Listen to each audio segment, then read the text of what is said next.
Күйеуін тағатсыздана күткен әйелдің өлімі. Өмірде болған ой саларлық оқиға. Өмір болған соң әрқилы тағдырлар болады. Әр тағдырдың өз қиыншылығы мен қызығы бар. Бірақ бұл қыздың тағдырын естігенде денем тітіркеніп, қатты қиналдым. Неге өмір әділетсіз? Мақсат пен Жанар бір-бірін ерекше жақсы көрді. Махаббатқа толы күндердің бірінде олар отбасын құруға шешім қабылдайды. Бірақ бұл некеге Жанардың анасы түбегейлі қарсы болды. Сонда да Мақсат қызды алып қашып үйіне алып келді. Бәрі келін түскеніне қуанышты, беташарға дайындық басталып кеткен. Бірақ тосыннан оқиға болды. Жанардың анасы келіп, қызын сүйреп әкетіп қалды. Үлкендердің көндіруге тырысқан әңгімесін де тыңдаған жоқ. Қызың алып кетті. Беташарға қонақтарды шақырып, дайын отырған отбасы әп-сәтте келінсіз қалды. Мақсаттың анасы бұл масқаралыққа шыдай алмай, өзінің алшақтау танысының қызын сұрап, барып үйінен олардың келісімімен Мақсат пен Айнұр отбасы құрды. Бастапқыда бәрі ойдағыдай болды. Арадан бірнеше уақыт өткен соң Мақсат үйге келуді қойды. Апталап жоқ болып кетеді. Айнұр күйеуін күтіп, есікке тағатсыздана қарап отырғаннан басқа ештеңе істей алмайды. Мақсат бұрынғы өзі ессіз ғашық болған Жанардың үйіне барып, сонымен бірге тұруды қалайтын. Жанардың анасы қаншалықты қарсы болғанымен Мақсат өз дегеніне жетті. Соңында екеуі қаладан пәтер жалдап, бірге тұра бастады.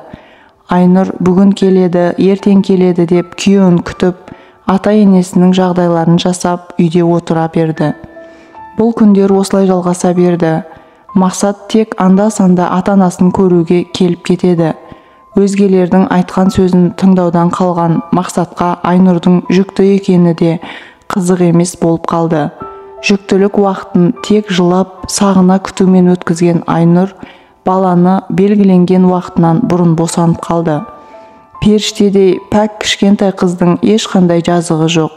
Бірақ қиын тағдыр оны тірідей әкеден жетім еткен еді. Мақсат қызын көруге де келмеді. Ал бұл жағдай Айнұрға тым ауыр соққы болды.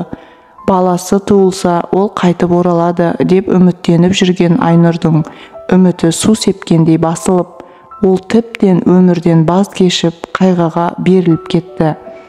Бұл уақыттарда Мақсат өзінің сүйіктісімен некесін қиып, қаладағы пәтерде бақытты ғұмыр кешуде еді. Айнұр көп адамдарда кездесе бермейтін ауруға шалдықты. Бұл ауруды дәрігерлер жүйке жүйесінің бұзылуынан, қатты стресстен деп түсіндірді.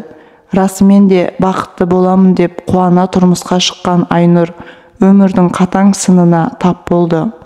Дәрігерлер аурудың емін таба алмады. Тек туыстарына 6 айдай уақыт өмірі қалғандығын ашық айтқан еді.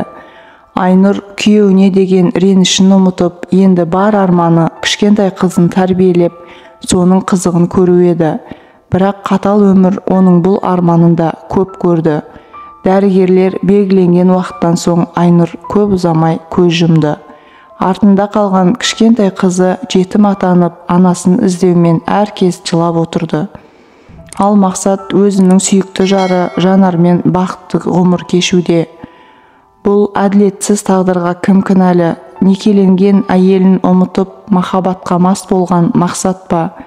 Жігітті толық танымай тұрмысқа шыққан Айнұр ма?